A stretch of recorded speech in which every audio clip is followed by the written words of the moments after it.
भगवान शिव की आज्ञा से सप्तर्षियों का पार्वती के आश्रम पर जा उनके शिव विषयक अनुराग की परीक्षा करना और भगवान को सब वृत्तांत बताकर स्वर्ग को जाना।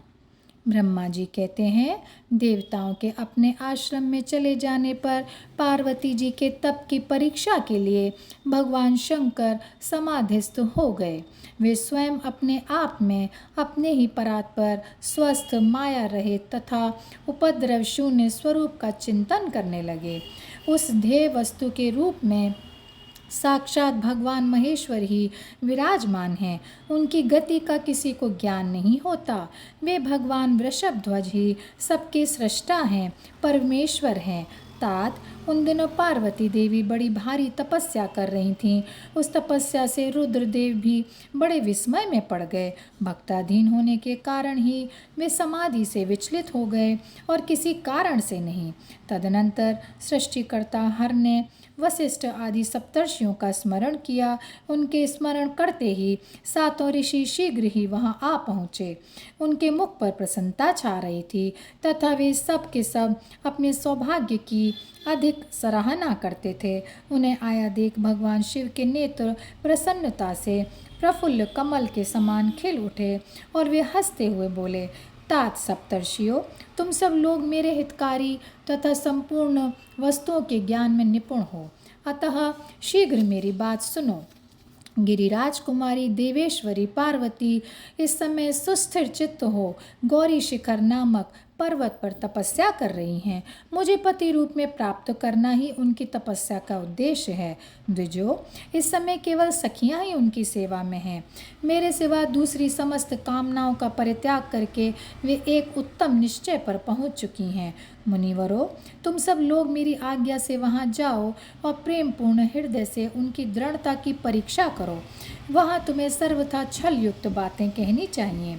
उत्तम व्रतधारी महर्षियों, मेरी आज्ञा से ऐसा करना है, इसलिए तुम्हें संशय नहीं करना चाहिए।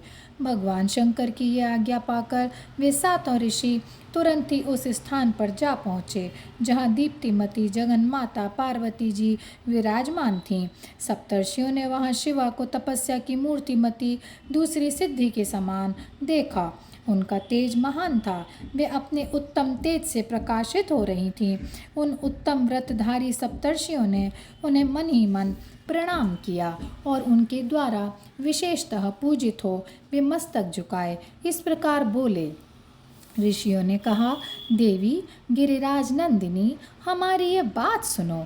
हम जानना चाहते हैं कि तुम किस लिए तपस्या करती हो तथा इसके द्वारा किस देवता को और किस फल को पाना चाहती हो। उन द्विजों के इस प्रकार पूछने पर गिरिराज कुमारी देवी शिवा ने उनके सामने अत्यंत गोपनीय होने पर भी सच्ची बात कह दी।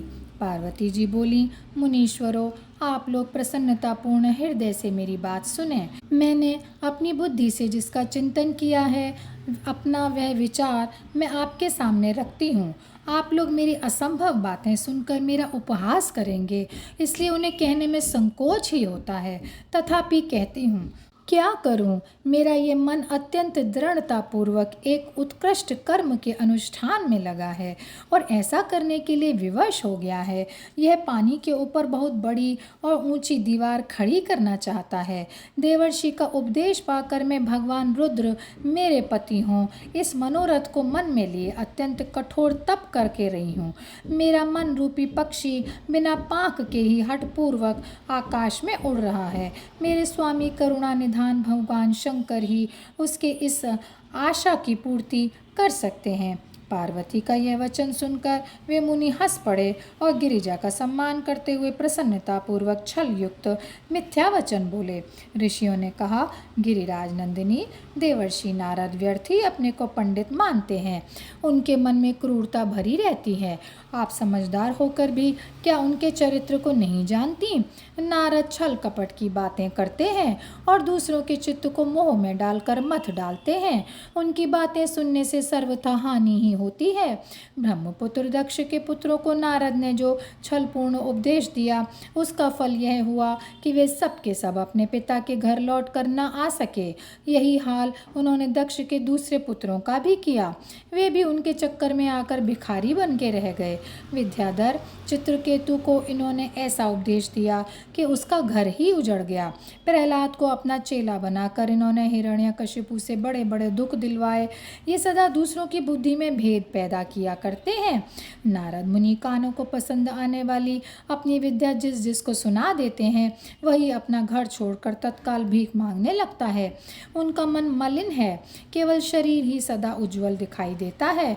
हम उन्हें विशेष रूप से जानते हैं क्योंकि उनके साथ रहते हैं। उनका उपदेश पाकर बड़े बड़े विद्वानों द्वारा सम्मानित होने वाली तुम भी व्यर्थ ही भुलावे में आ गई और मूर्ख बनकर दुष्कर तपस्या करने लगी। बोले, तुम जिनके लिए यह भारी तपस्या करती हो वे रुद्र सदा उदासीन, निर्विकार तथा काम के शत्रु हैं, इसमें संशय नहीं है। वे अमांगलिक वस्तुओं से युक्त शरीर धारण करते हैं, लज्जा को तिलांजलि दे चुके हैं। उनका न कहीं घर है न द्वार। वे किस कुल में उत्पन्न हुए हैं इसका भी किसी को पता नहीं है। कुत्सित वेश धारण किए हुए भूतों और प्रेत आदि के साथ रहते हैं। नंग धड़ंग होकर शूल धारण किए घूमते रहते हैं। धूर्त नारद ने अपनी माया से तुम्हारे सारे विज्ञान को नष्ट कर दिया, युक्ति से तुम्हें मोह लिया और तुमसे तप करवाया। देवेश्वरी, गिरिराज नंदिनी, तुम ही विचार करो कि ऐसे वर को पाकर तुम्हें क्या सुख मिलेगा। पहले रुद्र ने बुद्धि से खूब सोच विचार कर साध्वी सती से विवाह किया, परंतु वे ऐसे मूढ़ हैं कि कुछ दिन भी उनके साथ निभा न सके। उस बेचारी को वैसे ही दोष देकर उन्होंने त्याग दिया और स्वयं स्वतंत्र होकर अपने निष्फल और शोक रहित स्वरूप का ध्यान करते हुए उसी में सुखपूर्वक रम गए। देवी, जो सदा अकेले रहने वाले, शांत, संग रहित और अद्वितीय हैं, उनके साथ किसी स्त्री का निर्वाह कैसे होगा। आज भी कुछ नहीं बिगड़ा है। तुम हमारी आज्ञा मानकर घर लौट चलो और इस दुर्बुद्धि को त्याग दो। महाभागे, इससे तुम्हारा भला होगा। तुम्हारे योग्य वर हैं भगवान विष्णु, जो समस्त सद्गुणों से युक्त हैं। वे वैकुंठ में रहते हैं, लक्ष्मी जी के स्वामी हैं और नाना प्रकार की क्रीड़ाएं करने में कुशल हैं। उनके साथ हम तुम्हारा विवाह करा देंगे और वह विवाह तुम्हारे लिए समस्त सुखों को देने वाला होगा। पार्वती, तुम्हारा जो रुद्र के साथ विवाह करने का हठ है, ऐसे हठ को छोड़ दो और सुखी हो जाओ। ब्रह्मा जी कहते हैं, नारद, उनकी ऐसी बात सुनकर जगदम्बिका पार्वती जी हंस पड़ी और पुनः उन ज्ञान विशारद मुनियों से बोली। पार्वती जी ने कहा, मुनीश्वरों, आपने अपनी समझ से ठीक ही कहा है, परंतु द्विजो, मेरा हट भी छूटने वाला नहीं है। मेरा शरीर पर्वत से उत्पन्न होने के कारण मुझ में स्वाभाविक कठोरता विद्यमान है। अपनी बुद्धि से ऐसा विचार कर आप लोग मुझे तपस्या से रोकने का कष्ट ना करें।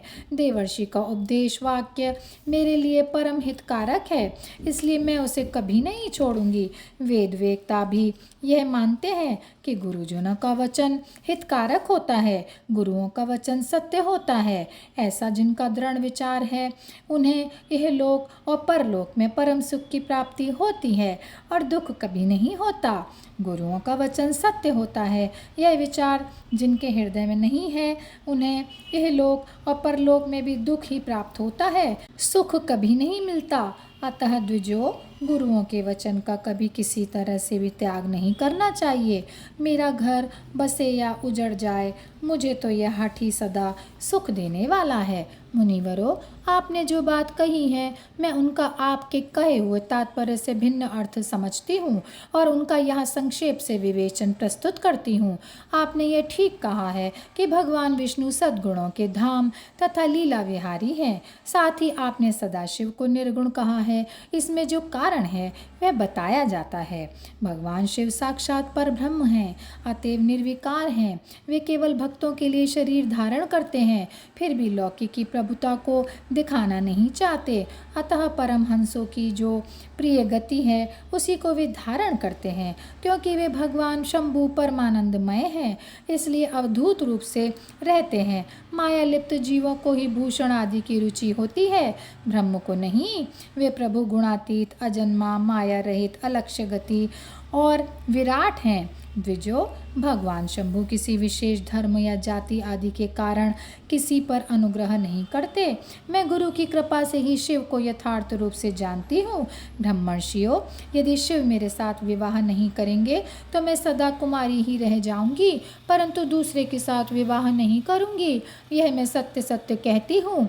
यदि सूर्य पश्चिम दिशा में उगने लगे, मेरु पर्वत अपने स्थान से विचलित हो जाए, अग्नि शीतलता को अपना ले तथा कमल पर्वत शिखर की शिला के ऊपर खिलने लगे, तो भी मेरा हट छूट नहीं सकता।